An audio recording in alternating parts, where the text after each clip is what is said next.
And thank you for joining us on PM Express. Today, the Finance Minister has been before Parliament delivering the mid-year budget review statement to the House. Many of you are getting home right now, trying to understand what he said and how that affects you and the various aspects of this that need some breaking down. That's exactly what we're about to do here on PM Express. And PM Express is always brought to you by Cherry Tree Properties. We develop spaces as though we're going to occupy them ourselves, and also brought to you by Syntex Tanks, also by AIDS Commission, the Ghana AIDS Commission, and Alomo Bitters. And so stay with us as we go to the specifics of what we saw today before the Parliament. Now, one of the key things that the Finance Minister has said today is the headline, which many have focused on, that we have turned the corner. And that is a bold declaration indeed for an economy that has been in crisis for quite some time. He makes that pronouncement today and he backed it with some evidence. We'll look at the evidence pretty shortly. But mainly, as we've been reporting, that he has said that a supplementary budget will not be required. So he did not ask for more money to spend for the remainder of the year. He's staying within what he had projected to spend in the budget he presented last year. In fact, he has actually capped what he had projected to spend this year. So no money to spend more. He's not asking for Parliament to give him more money to spend. Many say that is certainly a good sign that the IMF program is keeping us in check. But another key point that he made today, that the economy is showing signs of recovery. And that's a very important point here. But why is he saying that? He based this on a few indicators. He talks about the exchange rate, inflation, and also the interest rates are key indicators that gets the Finance Minister excited and talking to us about the recovery that he's beginning to see, and you should be feeling that as well. So let's look at what the hard numbers tell us as far as those indicators are concerned. If you look at the year-on-year inflation since December, yes, you begin to see that the facts bear him out, because if you look at it, we were very high as of December. You see that here of 54.1%, and it's been dropping from then all the way down to the lowest of 41.2% as we speak in April. Currently, we are talking about 42.5% now. However, in the last 2 months, we've seen a slight scaling up of the inflation rate again, climbing up again, marginally, from 41.2% to 42.2% to 42.5%. So if you look at May and June, we've seen a slight increase in inflation of just 0.03%, right? So that's marginal. However, that many say if you draw the line here, is beginning to go up again. You don't know what's going to happen in July, for example. And so is the Finance Minister speak too early, at least as far as this is concerned? But if you look at overall, it's been a steep decline compared to what we had just in December. He's citing that as one of the positives to point to how, indeed, we've seen a decline there. And then you begin to also look at the cedi depreciation over the period. And this is according to the Bank of Ghana. And if you look at it, if you draw a line here, the cedi has been largely stable over the last 3 or so months, indeed. If you look at the month of July, stayed constant at 11 cedi to the dollar, constant over time, and that is showed here in the BOG own calculations of the rate of depreciation over time, which you see that 22% in June, July of 22.1%. So it's been very, very stable indeed. The Finance Minister says that is an indication that we have turned the corner, but there is a bit of emphasis we need to put on whether we've turned the corner or we are turning the corner. The Finance Minister says we have turned the corner. Another key point to look at is interest rates since December 2022.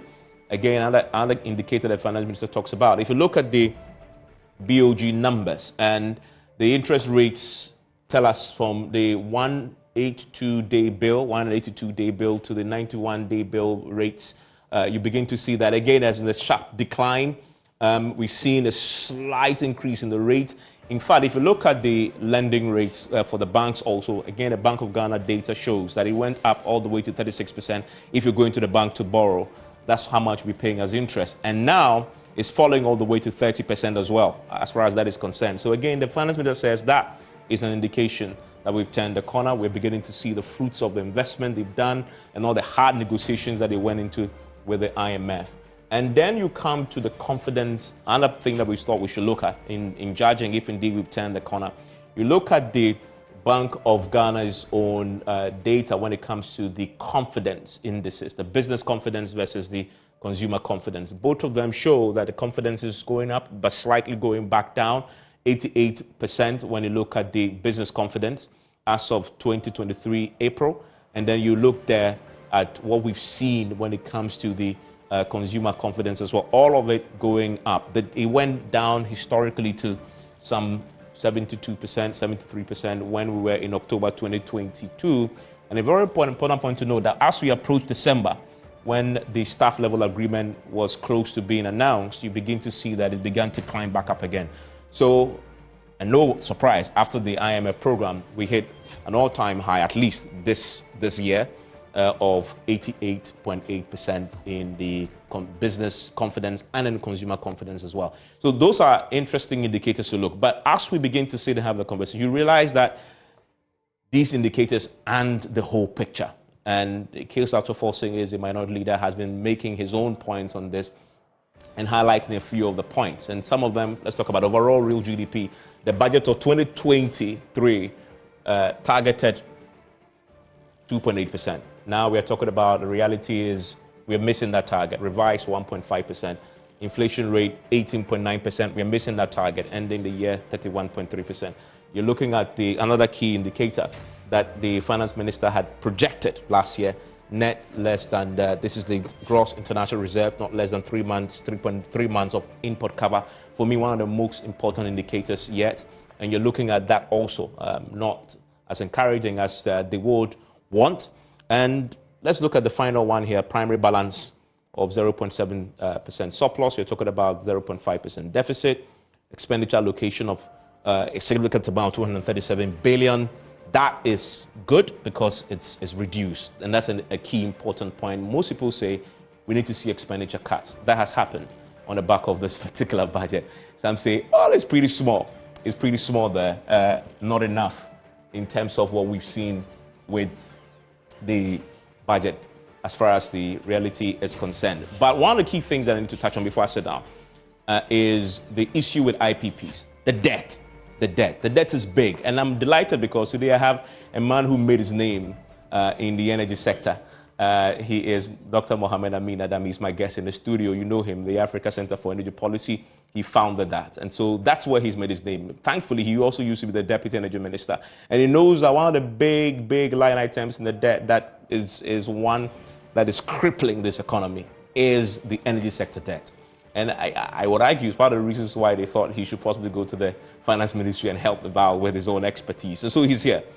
One of the things that the finance minister said today is that they are restructuring that debt with the IPPs. And you know the IPPs have been in negotiations with the government for so long.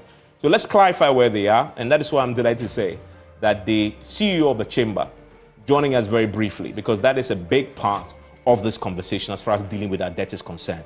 The finance minister reported today, now they will be factoring the IPP and the energy sector debt into calculation of our national debt stock. So begin to appreciate now when they hit it, then you begin to see how the numbers then become jaw-dropping. So let's clarify that very quickly. He is Eliklim Apetogbo. He is the CEO of the chamber. Joins us now. Hello, Eliklim. Thanks for your time here on PM Express. Please unmute for me. Can you hear me? Okay. Eliklim, can you hear me? Yes, I can hear you. Fantastic. Sorry. Fantastic. Today, the finance minister said, and I quote, currently IPPs are being engaged to restructure the accrued outstanding balances and eliminate payment shortfalls and arrears accrual in the sector. Is that your understanding of what is happening based on engagements you've had with the finance ministry and the energy ministry as well? Thank you very much. I think our engagement is not about debt restructuring. It's about a discussion in relation to how government should settle our arrears and what solution do you have for the current invoices going forward, as well as renegotiation of some terms of our power purchase agreement. So I think that is the reality of our engagement. So have you agreed to restructure the arrears, the debt that you're owed? We've made our position known emphatically regarding the debt restructuring, that we are not open to that.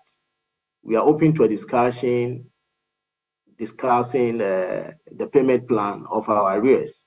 You know, when we are talking about debt restructuring, it's a question of what do you want to restructure. We have made our position known that our arrears in questions relates the cost of our services. And also, we indicated that our arrears are actually obligations that we have owed to our stakeholder, particularly the lenders. Again, suggesting that implies that IPPs have some free cash flow over there, for which we are pressing them to accept a debt restructure, which is actually not the case. So for debt restructuring, I'm sure to tell you that it's not a position the IPPs will accept. Okay. So when you hear the finance minister say that you are being engaged to restructure the accrued outstanding balances, that's not something that you will entertain, and you've made this clear to the finance ministry on this particular position? Exactly. We've written about 3 times on that subject. Okay. However, though, I mean, part of the announcement today is also to eliminate payment shortfalls. The agreement you reached with the ECG was that they will remain current. We are at the end of the month. Have you submitted your invoice yet, and have you been paid? Well, that will be done in the course of the week. So ECG has made its first commitment for the month of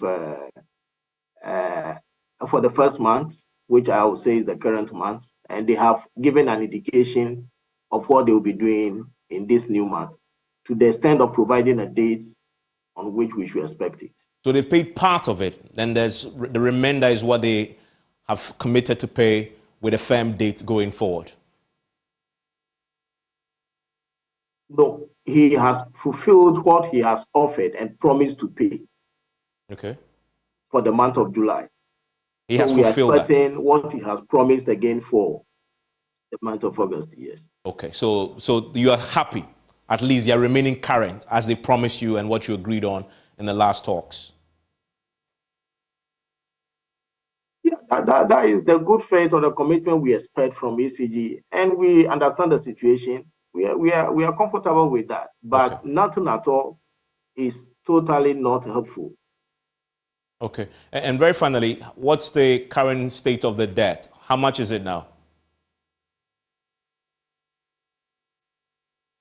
As at this evening, I can say we have accounted for about 2.3 billion US dollars in arrears. 2.3 billion. I can say the current month will be due after 45 days. But once we have supplied or we have rendered services, we can say it's already due for payment.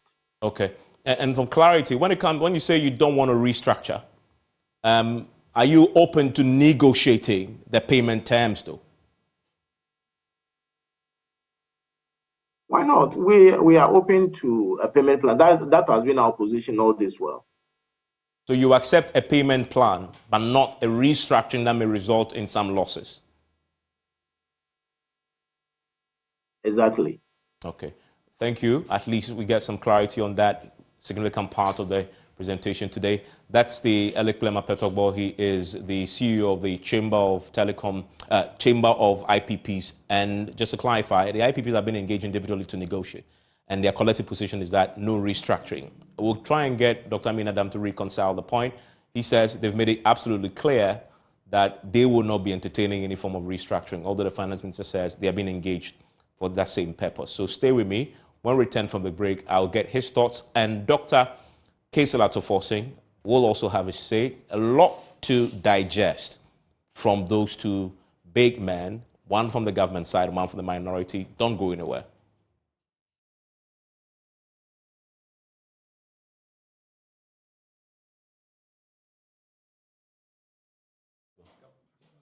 And thank you for staying with us. What have you missed if you're now joining us? You've missed our intro, which in essence summarized the key points from the media budget review. And we also heard from the Chamber of IPPs, a significant part of our debt is one that they hold. And so it's important to clarify where we are with that, especially because the finance minister had said that debt is being restructured. That's the purpose of the engagement. With me in the studio is Dr. Mohammed Amin Adam, who is the Minister of State at the Finance Ministry. And with him is the Minority Leader. He is Dr. Kaisalaf Tufosing. Thankfully, he also used to be at the Finance Ministry as a Deputy Finance Minister. So these gentlemen, they know what they're about. And I'm happy because I'm going to start with the energy. Oh, he's also the ranking. Are you still the ranking? No, I'm not. Honorable Isaac Adongo is the ranking. It's ranking. In fact, now. we are yet to do the official resolution in Parliament, but he is the ranking. He's the ranking. So when we say ranking on the Finance Committee. It tells you that he used to be a shadow fan. Yeah. so you want to stay with us as we digest this a bit more. Remember that PM Express is always brought to you by Cherry Tree Properties. We develop spaces as though we were going to occupy them ourselves. Syntex Tank is strong. It is tough. It's also brought to you by Alomo Bitters. Experience greatness in every moment, and the Ghana AIDS Commission. Now, Syntex Tanks, I want to recommend that to you. No matter your water needs, Syntex Tank has it all. Syntex Tank is first to introduce the double layer tank, and now you can have as many layers as you want. Syntex Tank is first to introduce the white inner layer tanks in Ghana. We now introduce to you the customer specs order, which lets you order any color, size, or preference.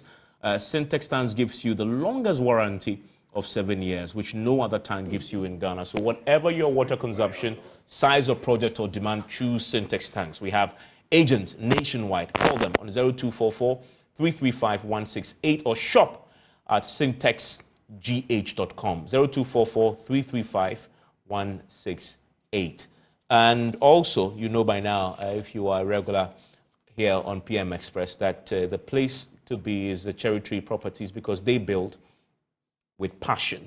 And if you're thinking about owning a home, you want to think about the Sloan Square. It is a new gated community development at Sakomono, developed by Cherry Tree Properties. It's a one-of-a-kind, well-planned luxury you've never experienced. Call them on 0553 662 366. That's 0553 662 366. Cherry Tree Properties, sophistication and class. Let me start with you, Dr. Amin Adam, from where I ended with Elikpema Petobo. He tells me you actually have been a point man in the conversations with them in an attempt to try and get some understanding. The finance minister's words were that they are being engaged to restructure. He says, as for restructuring, they've told you in many letters that it's a no-go area and they won't tolerate it. What's the reality there? Well, I mean, that is not the reality on the ground. I mean, maybe he should explain the kind of restructuring. They said no. Because as I speak to you, there have been proposals for restructuring. From government to them? No, presented also by IPPs. What we offered to them is different from what they offered to us. They actually sent us a counter offer, So if they don't agree to our offer for restructuring, what they have presented to us is also an offer for restructuring. It is just that there is no consensus on what kind of restructuring we need. But restructuring takes different forms. It says what they agree to, what they are prepared to tolerate is a payment plan, but not restructuring in the sense where they will get a haircut. Oh, so if he's talking about haircut, maybe he should speak for his company. I appreciate that he is the president, the CEO of the chamber. But you know that ECG has contract with individual IPPs. And ECG is engaged in discussions with the individual IPPs. So some understanding have been reached. The negotiation is continuing. And so sometimes I get worried when the chamber speaks, for all the IPPs, knowing that the individual IPPs have been having discussions with ECG, that the chamber as an executive may not be privy to. And so as far as I'm concerned, I don't want to divulge what is being negotiated, but I can tell you that some restructuring is going to happen. It may not be the kind of restructuring they want, but until we conclude the negotiation, we are not able to tell what we have restructured. Broad strokes, are you suggesting, like we've seen in the restructuring that has been done so far, some form of a haircut? Well, we've made an offer to them to accept the haircut. We've also asked for them to allow us to spread, the debt over some time. $2.3 million. $2.3 million. Billion dollar, in fact, which is also, contested because the entire energy sector debt is now up to 2.3, not to talk of IPP. As of the end of last year, the debt that we, were able to calculate was about $1.7 billion, and of which $450 million was for fuel, which is not for IPPs. And our fuel suppliers like Sankofa, Nigeria, Jubilee, and so IPP was about 1.1, 1.2. So when did that rise? Within 5 months to $2.3 billion. So that cannot be accepted. So government disputes that. And I thought you did an audit, and that's clear. No, the audit was up to 2021. We are currently doing the audit. And the audit that is currently happening is revealing that the debt may even be less than, for IPP, less than $1 billion. So when we finalize the audit, the figures will come out. And so it is not good for people to bandy figures around. Just because you have the platform, you mention any figure thinking that you will win the sympathies of people. It's not $2.3 billion. I can tell you for a fact. You said it's 1.7. 1.1 billion for IPPs alone. That is represented. Okay. And you have a large chunk, about 400 to 500 million, in fuel payments. And they don't supply fuel. And so that cannot be a debt for them to take ownership of. And so when did the IPP debt rise to 2.3 billion? I want better particulars on that. But Evans, yes. Evans on this particular matter, if you were to, let me refer you to the budget statement, Appendix 2A. Yeah. The government, the Minister of Finance, him, Minister of State at the Ministry of Finance, informed us, paragraph, page 104 of the budget statement, that energy sector payment shortfall for the year 2023 is 23.6 billion Ghana cedis. The amount of money they themselves have budgeted to pay as energy sector payment, IPP payments, and other like fuel. 23.6 billion Ghana cedis. Of this amount, so far, year to date, they have only paid 1.9 billion cedis. 1.9 billion cedis out of 23.6 billion Ghana cedis. So the IPPs, they only write in complaining. You have budgeted and you owe the energy sector shortfalls 23.6 billion, and you have only paid 1.9 billion Ghana cedis. In fact, they themselves, they programmed that the first half of the year, they were going to pay 5.5 billion.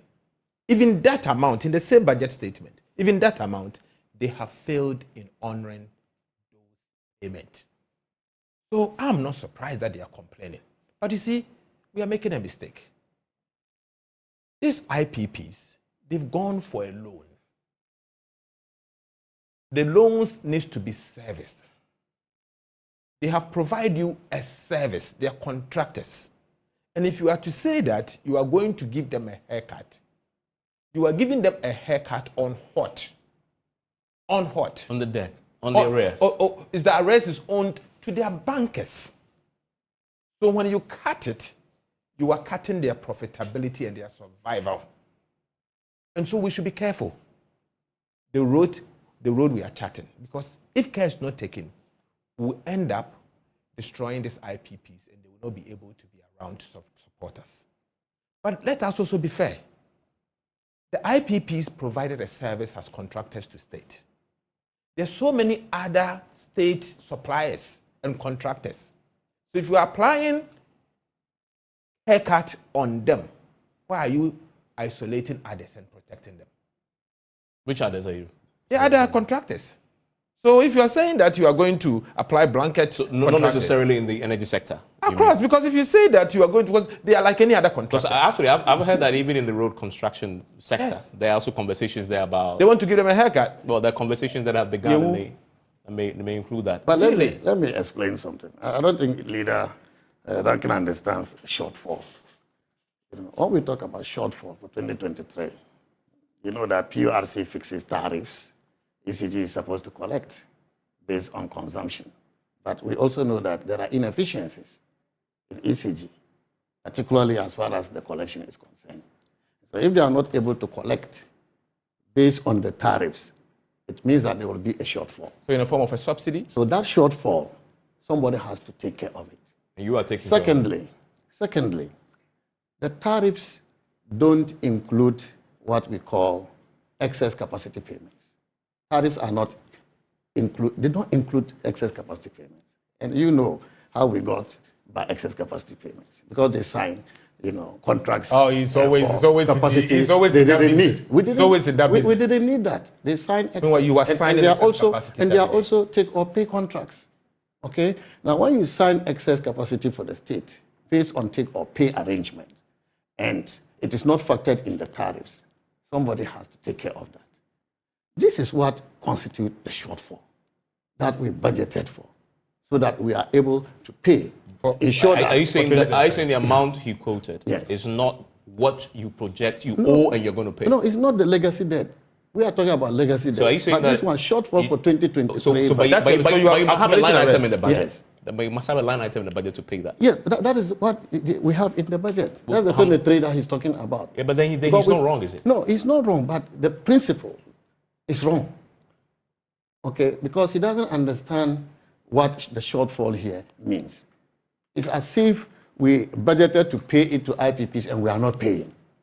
But the reality is that it is when the shortfalls occur that you have to pay. And budget also means the money is not readily available. Budget is for the whole year, it's an estimate. And so as the shortfall occurs and you collect more revenue, then you service that. But I'm saying that the shortfalls haven't occurred as far as he wants us to believe. So that if we have paid 1.9 billion, the important thing to find out is whether the shortfall has occurred and how much is the shortfall and how much we have paid and what is our standard. So this amount includes the legacy? No, the legacy is a different one. It's different. This was our budget for this year, 2023. Just for this year? Shortfalls. And I'm sure you are familiar with the Energy Sector Recovery Program. Yeah.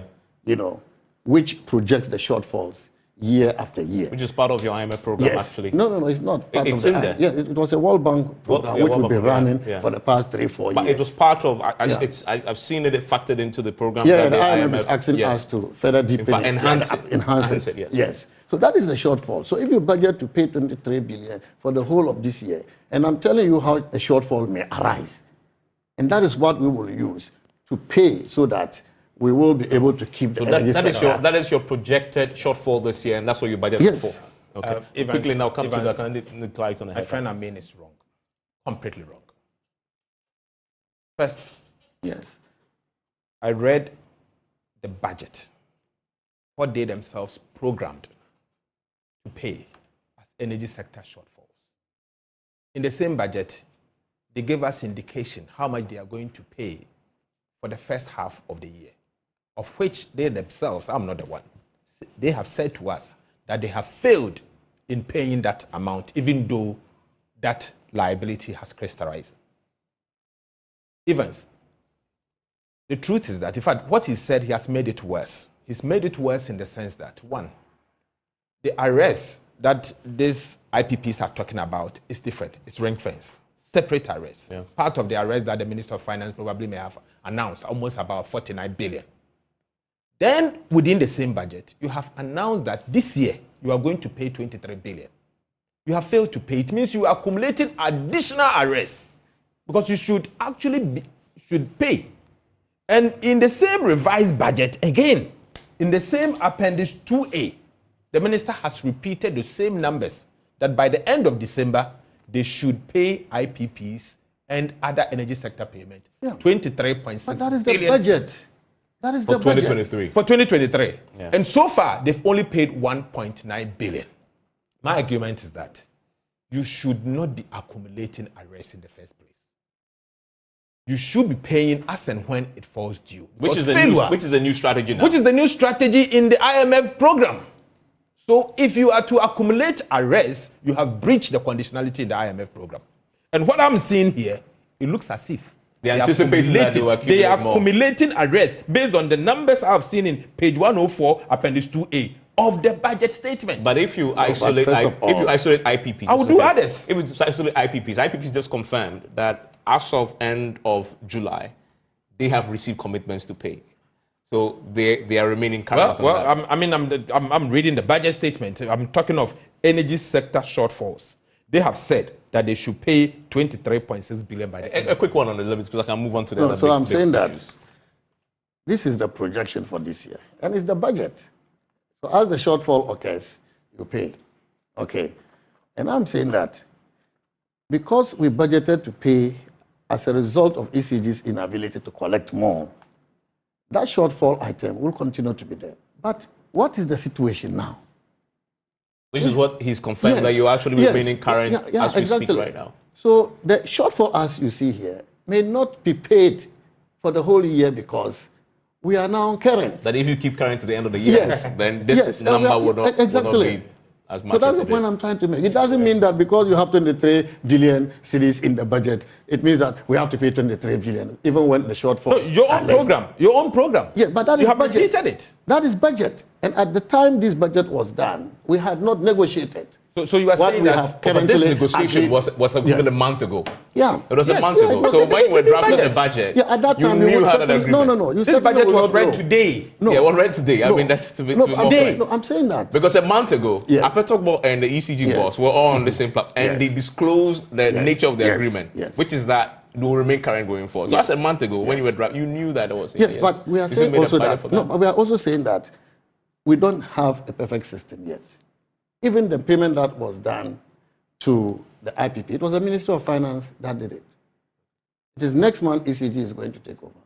We have to be able to match this against ECG's ability to raise the money to pay. If they are not able to raise the money to pay, then this shortfall is still valid. So, are you but saying if we are able to get ECG paying, then the shortfall reduces. And therefore, what you have there in the budget, even in the media budget, will not be the shortfall throughout the year. So are you saying that is the point I'm trying to make? The budget cannot be relied on? No, budget. No. The budget that was read today, the 23.6 billion that your own budget, Appendix 3A and Appendix 2A has confirmed as energy sector payment for the end year 2026 shouldn't be relied on. Is that what you are telling us? What we all know is that budgets are estimates. Okay. Budgets are projections. I think that's correct. Let me get quick clarity. That is why you have surplus sometimes. That's why you have deficit. I think that we know it. So why do you even have media? Let me get quick. No, why do you have media? Because circumstances change. Let me get clarity. Let me get clarity on the position. To say that two quick things before we move on. Unless you want to say that you know what will happen tomorrow. No, you have restated the same position. Why do we have budget? It's an estimate. I don't think he disputes that. But the point is that but you have restated it today. So today, Dr. And we still have 6 months to the end of the year. Yeah, and so you are saying that it is wrong. Your projections are wrong here. I'm saying that. And it can change. No. I'm saying that there may be development. And one significant development. So this is an anticipation of eventualities. ECG's ability to collect more. Your problem is that if they are not able to collect more, that the 23 billion is something that we have to commit and pay because you have failed to pay. And so you have to come out with a justification. Okay. I mean, let's make progress. Your numbers. Let's make progress. So just admit and let's go. Dr. Mena, do quick two clarifications for me. The haircuts that you're intending to, I guess, negotiate with the IPPs. Yeah. What rate are you looking at? What are you thinking in terms of how much haircut are you going to get? Well, I think we made an offer. What are you proposing? But, I mean, this is a negotiation between us and the IPPs, and I don't think I should discuss the terms of 10%, the negotiation. 5%? I don't think it's fair to the 6%. IPPs. I don't think it's fair to the IPPs. But definitely propose a haircut. No. But I don't think it's fair to the IPPs if I start talking about what we offer them to consider. But here's the question, though. This is power you've consumed. So why are you even proposing a haircut when you've consumed the power? They borrowed money from their banks, etc., to run the business and give you the power. There's a bit of unfairness in there, won't you admit?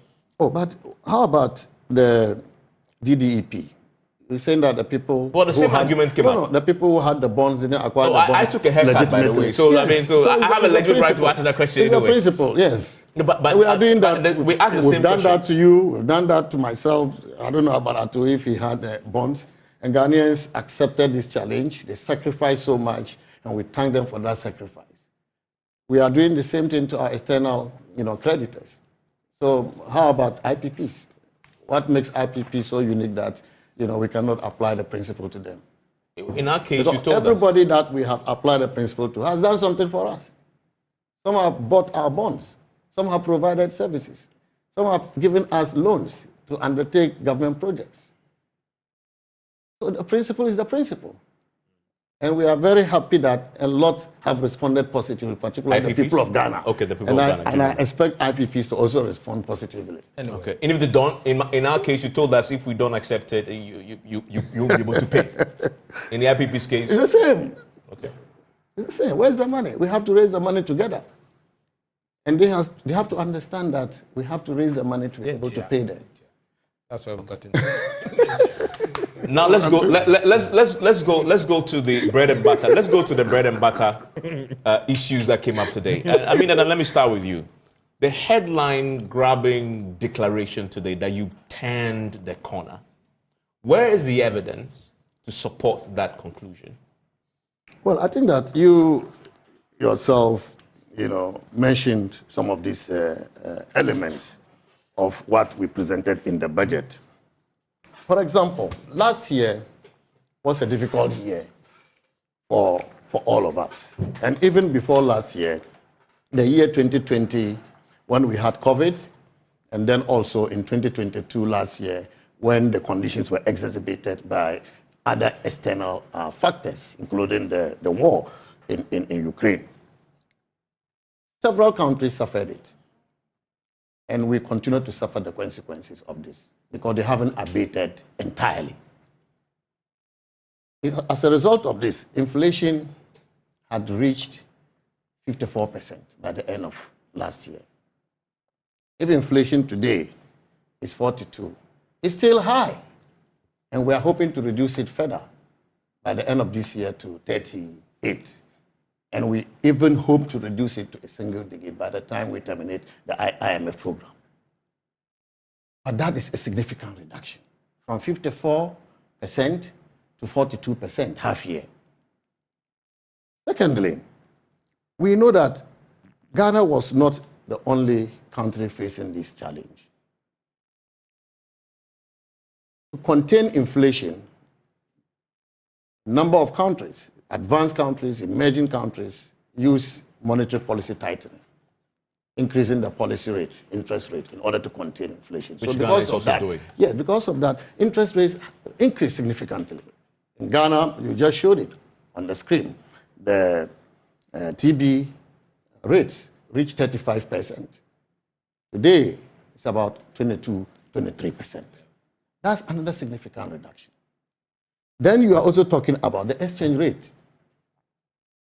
Last December, for example, the exchange rate depreciation, the depreciation of the city had reached 54% in November. Today, year to date, 2023, it is 22% dollar to the city.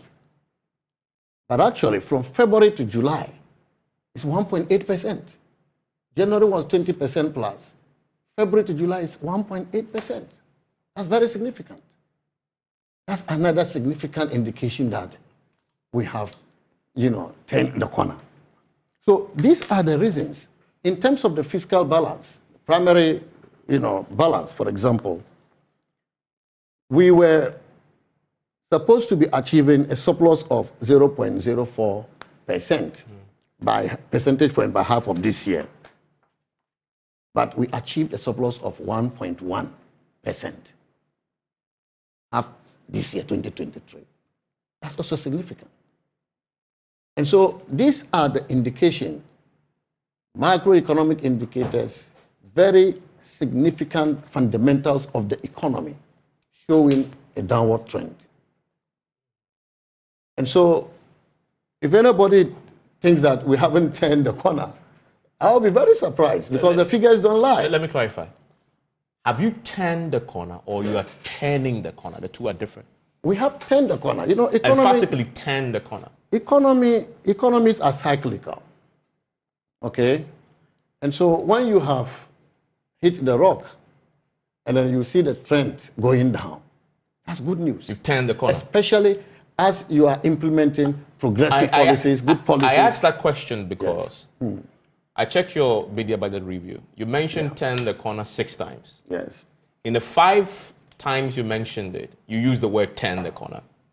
In one instance, you say you were turning the corner. And I want to bring it up because for me, I thought it was interesting. Yeah. On page 16, Mr. Speaker, I now proceed to update the House on the performance of the economy since January 2023.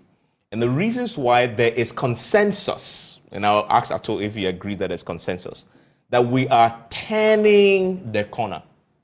So which is it? Where you reference consensus, you say you are turning the corner. Any other place in the budget, the 5 times before this, you say you've turned the corner category. I mean, this is... You have to reconcile both. No, but in this is... Either you've turned or you're turning. But, Ivan, this is semantics. No, it's not. No, if I have turned the corner on fundamental issues such as inflation, interest rate, exchange rate, then I come to talk about we are turning the corner in reference to the entire economy. It is semantics. No, but the turn of the corner is in reference to the economy. No. I'm saying that we have actually turned the corner, and I've given you specific, issues. But you can't turn the corner in the economy in one breath and turning the corner in the other breath. Either you've completed the turn. No, we haven't completed the process. And we have admitted that. You haven't completed the turn? No, we haven't. We haven't. We still have a lot of work to do. And there's no doubt about that. So I said that inflation. Why don't you say that instead of... We have turned the corner in terms of inflation, but we want to reach a single-digit inflation. We have turned the corner in terms of the exchange rate. On inflation. But we want to reduce the depreciation. On inflation. The facts do not support the fact that the assumption. Oh, the fact, the conclusion. Because of the conclusion. It's not insignificant. It's not insignificant. Let's go to the data. And data is important. You went as high as 53%. From 41% to... You went as high as 53%. And you dropped down to 45% in March. Yes. In April, you went down again to 41.2. Yes. Since then, you've been on an upward trajectory. By what percentage? Well, from 41.2, you went to 42.2, and then go to 42.5. No. So it's marginal. No, but it's marginal. Yet still, it's still a climb back up somewhat. No, but it's marginal. So let's see the long-term trend. But on that, you haven't turned the corner. Let's see the long-term trend. We've turned the corner because coming down from 54%, even to 45%, that's what percentage point difference. That's significant. And so but the facts you are talking about otherwise. 13, 14 percentage points difference. And if you climb by 1.2 percentage point, that nullifies, And a final point before Ato comes in. On your own macroeconomic targets, you missed or will miss almost all of it. GDP 2.8%, you projected. You're not meeting it, 1.5%. Non-oil real GDP growth, 3%. You're not meeting it. You're now at 1.5%. And December inflation, in fact, 18.9 is what you budgeted. Yes. You estimated will be the end of year. Yes. Now you're at 31.3%. You missed that also. Gross international reserves. That for me, I insist, is possibly the biggest one to note, because once you hit in a certain range, your economy is about to go into a tailspin. 3.3 months of import cover. You're now talking about 0.8. About 3 weeks. 2.8. 0.8. No, 0.8. Up to the end of the year. Yeah. No, up to the end of the year. 0.8. So that's a significant sharp drop in that. All these indicators, your own targets, you're missing almost all of them. How do you justify with that sort of data that you've turned the corner? No, but you should understand that this program we are implementing is fiscal consolidation. And when you are doing fiscal consolidation, you don't expect to achieve higher growth. You expect growth to decelerate to some point before they recover. That is conventional economics. Okay? Now, the others that you have mentioned, I already said that they were at higher levels before. And so even if we bring it down to the 38% inflation, for example, by the end of the year, it's still a significant decline from 54%. And I said that we are not done yet, because that is not the level we want. So if you revise it, it doesn't mean that we haven't done well. We are only just being realistic. about the fact that the conditions have not abated. The international factors are still affecting us. Only last week, the U.S. Treasury, the U.S. Central Federal Reserve Bank, they increased the policy rate. We have also been told that in the U.S. and China, they are preparing again for a rise in COVID infections. So those factors have not abated entirely. But the decline for us is impressive, it's positive, and we are going to work further. We will work harder to bring it down to a single digit by 2025. So here's the thing, though. Evans, I'm sure you give me... No, you have it. And we're extending the time, so don't worry about that. But here's the thing, though. The reality is, the West is behind that, is it not? Because we've climbed to 44% inflation, and now we are down. If you're talking about the GDP, it was projected to be near zero. Now we're climbing back up, even 1.5%. It's quite an improvement from what it used to be. So even you must admit that the West, at least before the IMF program, there was apocalyptic anticipation, right? We've cleared that. Isn't that at least turning the corner? I disagree. I strongly disagree. And let me tell my friend Amin that he's nowhere near the corner. Let's go for him to attempt to turn it. This government has missed a major opportunity to turn our economy around. Big time. Our economy, based on what I've seen today, I'm rather worried. Worried in the sense that the worst that we saw, if care is not taken, we can see more in the coming days or coming years. Even as I say this for a reason. First, the 2023 budget that was read in November and approved in December 2022 anticipated that Ghana is going to go through a debt. When we are to do that, we will not go into the domestic market and borrow. So domestic borrowings will be zero. On that basis, government had assumed that if we are not to borrow from the domestic market, we'll be able to bring inflation down to about 18%. That was the basis. This government, after Parliament approved the 2022 budget, between January to June, even though they had indicated to Parliament that they will not borrow from the T-bill market or the domestic market, borrowed 5.5 billion. That is the reason why inflation has started inching up. That is why Bank of Ghana, today we have inflation at 42.5%. Bank of Ghana had to start mobbing up to the extent that monetary policy rate had to be increased. First time in so many years. Aside that, as if that is not enough, they had indicated in the same budget statement, in the financing column, that they are going to borrow another 41.6 billion Ghana cedis between January to June. Between July to December, 41.6 billion Ghana cedis. If 5.5 billion can drag inflation from wherever we were to about 42.5%, then clearly calculate additional 41.6 billion, what it will do to the economy, what will happen to the T-bill rate.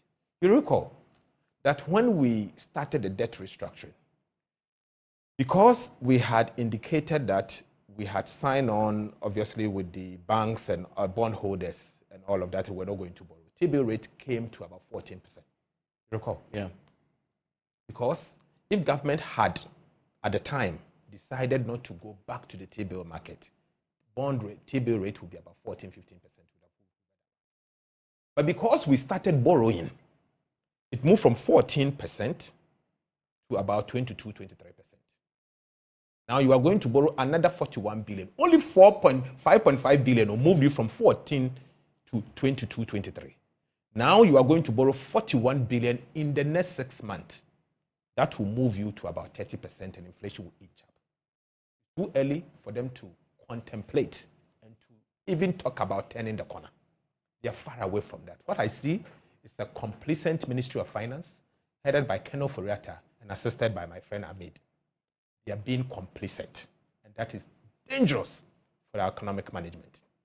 They are nowhere near the corner, let alone for them to contemplate of turning it around.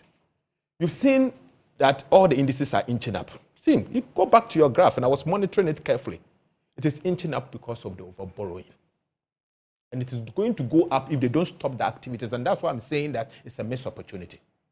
Missed opportunity in the sense that if they had put the brakes on borrowings, these indices would start going. But if you place this, it would have improved in the global context. Sri Lanka, we were all struggling for an IMF program. They actually went into that crisis scenario just like us. But in their case, it was a failed economy now because items were short on the shelves. Medicines could not come. In part, they couldn't even import fewer products for the economy. Many people feared we'll get there. They have maneuvered somehow to get us out of that worst-case scenario. I don't think so. And now we have an IMF deal. Isn't that turning the corner at least? Yeah, so why? You see, they are celebrating an IMF program that has brought, let's say, some forex. A measure of stability. But let me tell you something. The relative stability of the Ghanaian, the US dollar, is largely because we have defaulted in the servicing of our debt. So it's an external debt. External debt. And the external debt, we have stopped servicing our debt to Euro bond holders. We are not paying interest and coupons due. We've stopped paying China. We've stopped paying India, the Parish Club, Saudi Arabia, UK, and all other countries. But they deserve credit for that, don't they? For defaulting on your debt. We should clap for you because you have defaulted on your debt. My God, Evans. But they are trying to negotiate. Do that. No, we have defaulted first time in the history of Ghana. For us to default on the payment of our interest payment and principal for both domestic and external. It has never happened before. They deserve no credit, Evans. It's an abomination for them to request for a credit. But Evans, let me say this. After defaulting the first 6 months of the year, from January to December, they should have serviced the debt according to their own budget, 10.6 billion Ghana cedis, equivalent to about $2 billion. They have failed to transfer this money out because they have defaulted. That is what is shoring the currency. So that 3 weeks of import cover we are seeing is largely because we have defaulted in the payment of this debt. And if we had not defaulted, clearly there will be negative external reserves. Which means completely negative inability to even import and stuff. So we couldn't have imported. We couldn't have imported anything. But somehow they have managed to avert that. They have defaulted. And so the relative stability we are seeing, if care is not taken in by January, we resume the servicing of the debt. And that's why I'm cautioning. It's too early. But by which time they would have finished the restructuring? By this time they would have finished the restructuring. So you have to start servicing the debt. But at less cost to the economy. So you see, and I heard you when you were making a statement that, it's a good news that we've seen them reducing expenditure. What expenditure have they reduced? You see, is the interest payment of 13 billion Ghana cedis that so far they have failed to pay. 13 billion domestic interest. They had made savings of 3.5 billion Ghana cedis domestic interest alone. This money should have gone to your pocket. Should have gone to the 90-year-old bondholder who needed this money to pay for his medicine or her medicine. And that money, Amin has taken and said he has turned the corner. You know what you have done to do such a person? No, you have messed that person's lifestyle. That's what you have done. And so you can't sit here, engage in burden shifting the burden from central government to poor Ghanaians, and you say that you have turned the corner. What corner have you turned? But so clearly, they've done nothing. But let me ask you. They deserve no credit. Let me ask you. You disagree that the West is behind us? I disagree. The West is not behind us. I disagree because from the numbers that I'm seeing Jamaica. Seeing Jamaica, when they first engaged in debt restructuring, became complacent, went on a borrowing spree, checked the interest payment to another level, and they had to go round to a second round of debt restructuring and IMF back. The statement they've started making, we have turned the corner, clap for us. Hey, we've done well. And Amin is so happy. I heard him say that by increasing inflation to 42%, we should clap for him because he's moved it marginally. These are the words he was using. Interest rate has gone up marginally. These are marginal. They are happy. If care is not taken, we'll go into a second round of domestic debt. for the entire debt restructuring. Today, they've run Bank of Ghana aground. The central bank is more or less insolvent, unfortunately. The central, because they have negative equity. If you are to compare the central bank to some of our local banks, you cry. The central bank is not in a sound position. Not in a sound position at all. And today, in the IMF document, they have said that Ghana should prepare to recapitalize the central bank. Don't be surprised that Amin Anta, in the coming days, will come to Parliament and introduce central bank recapitalization levy for you and I to pay to capitalize the central bank. Well, that is where we are. So the situation is terrible. Let no one deceive you. We are in a deep hole. They have not turned the corner. They've messed us up, and the situation is going to get worse if they don't stop this posture. I mean, Dr. Forsing, Dr. Amin Adam wanted to stay with me. We're going to take a quick break. When I return, I'll get his reaction to that. But also, there are bigger questions still remaining on, for example, what is in this budget for you in terms of protecting the poor and vulnerable? Stay with me.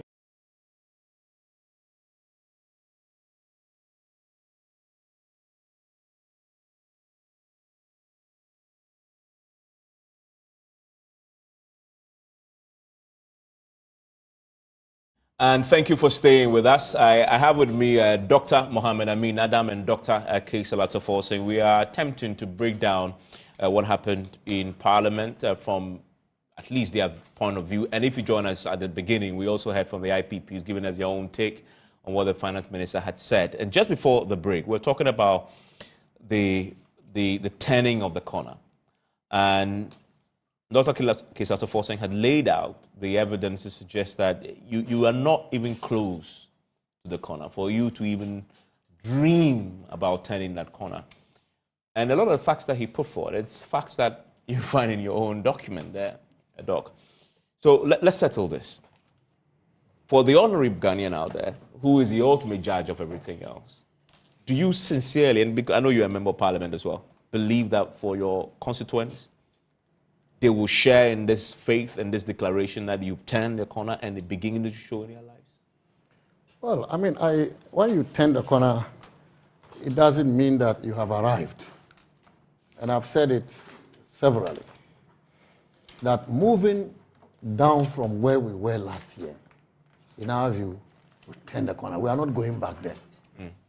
Because we are going to work harder to achieve impressive data on the macro front, whether you are talking about inflation, exchange rate, etc. And this brings me to the issue of borrowing, which Rankin talked about, and almost blaming inflation and exchange rate on the T-bills that we buy.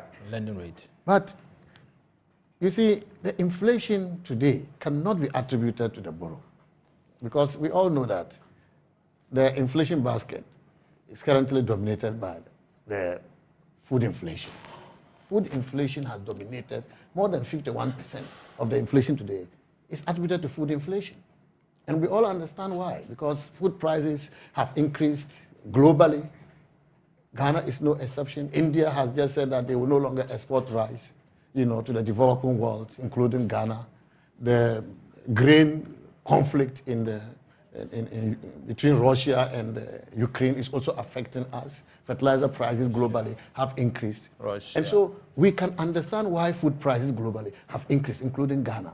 And that is why it is no surprising that food inflation has dominated our inflation. It's not because we are borrowing through treasury. Then he attributed the borrowing he also blamed the borrowing for the exchange rate. The exchange rate has actually depreciated. And he is saying that because we are not paying for... you're not servicing your external debt. Yeah. Debt standstill. That cannot be true. Because just as we are not servicing the debt, there are no disbursements also. That's not one. Loans that we have contracted, there are no disbursements. Mm-hmm. I can tell you that 70% of the loans that we've contracted are below 50% disbursement. So there are no disbursements. And so that should have weakened our currency. But our currency is becoming stronger and stronger. Why did we record positive trade balance this half 2023? It is because we are exporting more than we are importing. And when you export, what happens? There's capital flowing into the economy. And then recently, we had the IMF disbursement of $600 million, which we all saw the effect on the exchange rate.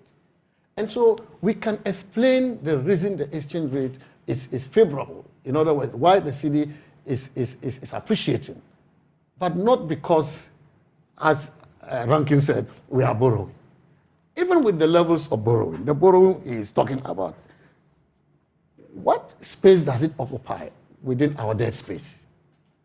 Debt levels are still going down on a sustainable basis because we have come down from 89% debt to GDP to about 71%. Because you pose haircuts on all of us, we have to contribute and chip in to pay. But that is the reality. You're restructuring. But that is the data.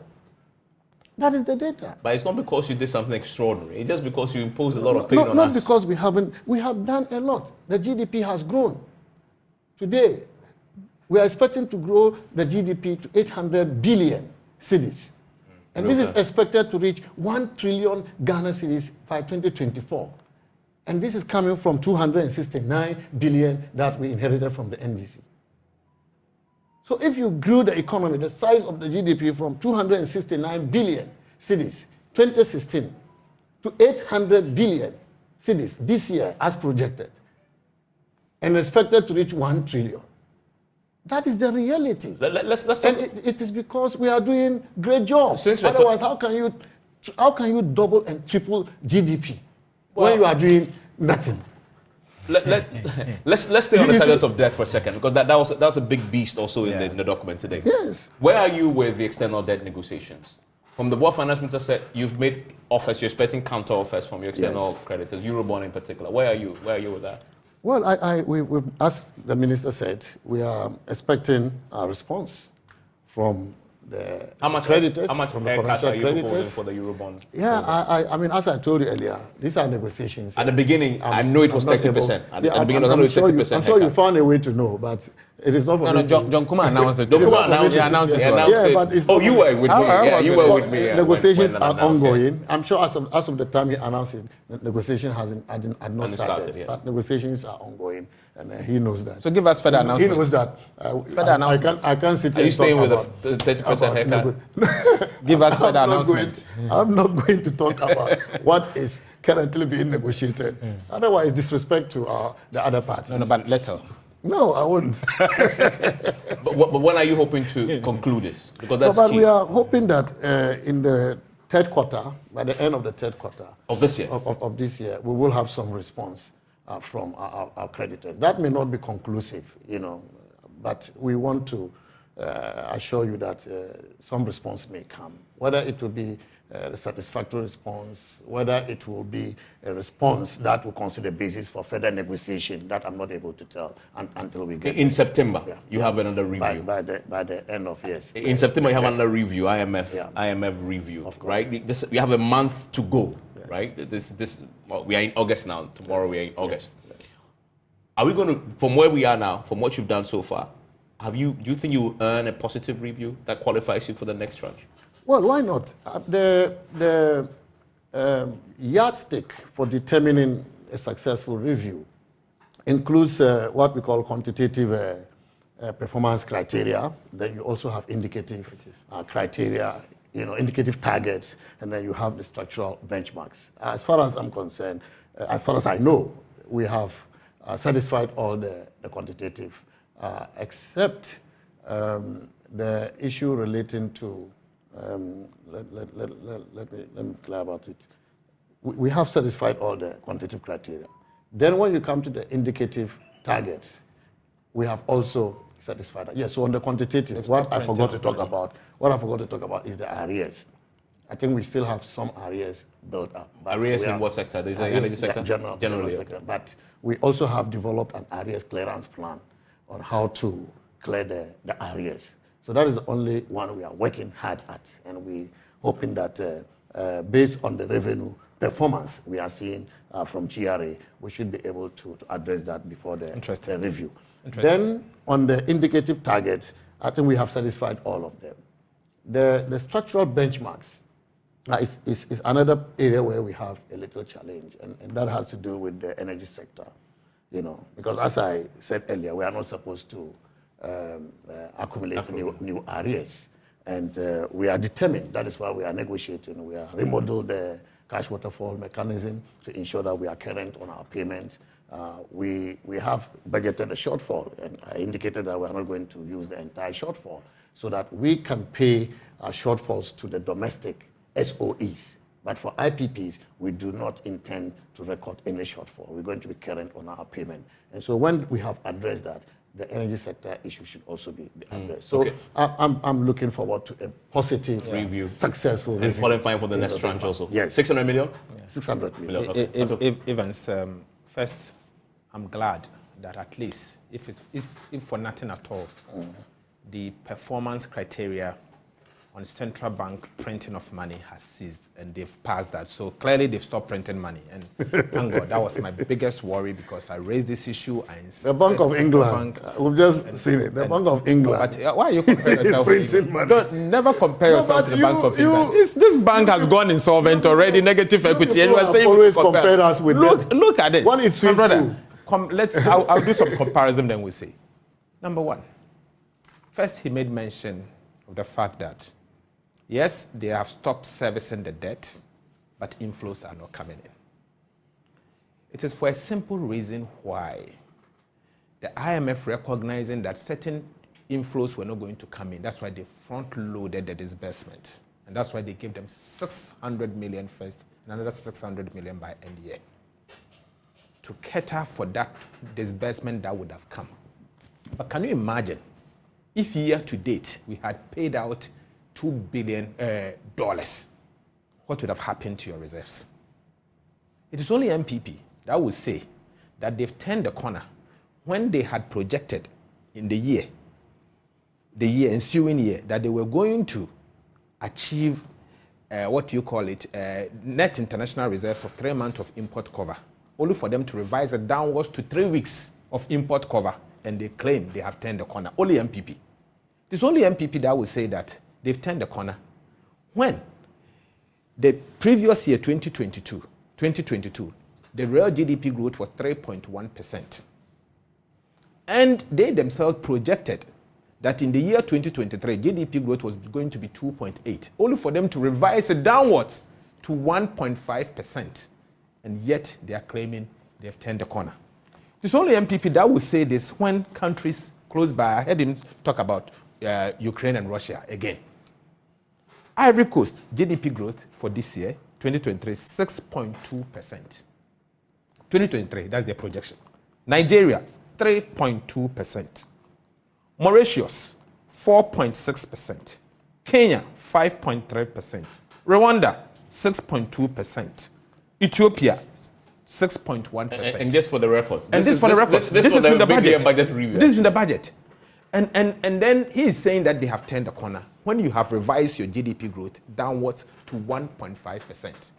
At the same government, you have revised your net international reserves to 3 weeks. 3 weeks. So what is the net international reserves now? 3 weeks is by the end of the year. Anticipating $600 million from the IMF. That will show the reserves. At the time that you have stopped servicing your external debt. Yet you are saying that by the end of the year it's going to be 0.8 months, representing about 3 weeks. So the net international reserves we are talking about today can only be about 1 week or 2 weeks maximum. I knew it was negative. I was very careful because I knew how sensitive it was, so I wasn't going to talk about it previously. So I kept quiet. But now that you are in a positive, let's say 1 week or 2 weeks, you are saying that we should clap for you because you've turned the corner. You are not close to the corner, my brother. No, but don't turn that corner because you are not close. Take your time. When you get there, we'll help you. But to conclude on this matter, let him conclude because I've seen a statement from the Finance Ministry on the pension funds. If you are worried about the expression turn the corner, yes, then you continue to be worried. Because we have really turned the corner. Okay, I just want to conclude. You are talking about Ivory Coast, Nigeria, and others. Yes. Are they going through fiscal consolidation? The kind of fiscal consolidation. Do you know Ivory Coast? The kind of fiscal consolidation. Do you know Ivory Coast is in the same IMF program? Do you know Ivory Coast is under an IMF program? The fiscal adjustment that we are implementing. Yes. Ivory Coast is not implementing a quarter of that fiscal adjustment. I have a minute to wrap up. Throughout the entire MEF program, we are supposed to have an adjustment of 5.1 percentage point. We have front-loaded 3.1 percentage point of that in the 2023 budget. To please wrap up for me. Let me have a minute. So you have 10 seconds. Is not implementing such adjustment. We have a long way to go. We can only turn this economy around in the next 10 years. The whole that was superintended by the Vice President, the chair of the Economic Management Team, aided by, my brother, and then the Finance Minister, was a big hole. And it can't easily be sealed. We have a long way to go. Let me, for emphasis, state the point that they are not near the corner. The mess is deep, and they are still messing themselves up. We still have a long way to go. And Doc, today the Finance Minister hinted that you're still continuing negotiations with the pension funds. In the last few minutes, your ministry had issued a statement. The government of the Republic of Ghana announced today that it is inviting pension funds holding domestic notes and bonds of central government, that is the ESLA PLC and Dachi Trust PLC, specified in Tables A, to exchange approximately 31 billion principal amount of eligible bonds for a package of new bonds, as specified in the Table B below. The terms and conditions of the invitation are spelled out. So you read out the pension funds now, it's clear. But he keeps calling me Rankin. Knowing that Isaac Adoko is the new Rankin. But he's used to calling me Rankin. Sorry. Done the official. No, it will be done. But this is important. This is just coming from the ministry. Can you confirm that today? Yes. Pension funds. Yes, that is correct. Okay, so they are to exchange, but have they agreed to this? Well, government has made the offer. So they have to decide. But you've rejected the settlement. You excluded them. You exempted them. Well, but I think you also recall that we had an MOU with Labour on which we agreed to continue to engage for an alternative option that will help in the improving on the debt sustainability. And so it's within this engagement that we think that this is the time to make that. This is offer. Voluntary, right? Yeah. This is voluntary. Yeah. If they decide not to exchange, we'll continue to engage. After all, some of you didn't participate in the DDEP, but many other Ghanaians sacrificed and participated, and they have contributed gallantly so to you the expect recovery, some of the pension to the funds. Economic recovery. You expect some of the pension funds to take up the economy. So we encourage them. I'll encourage them to take the offer.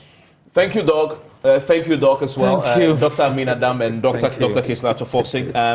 You'll be debating this one tomorrow. Yes. Debating this one and I urge everyone to we'll be watch watching. because there's a lot of exposés. Thankfully, you don't have to approve A this. lot of exposés. Yeah. From what we've seen here, I'm worried. We'll be watching very closely. Enjoy the rest of your evening. We'll put that to test.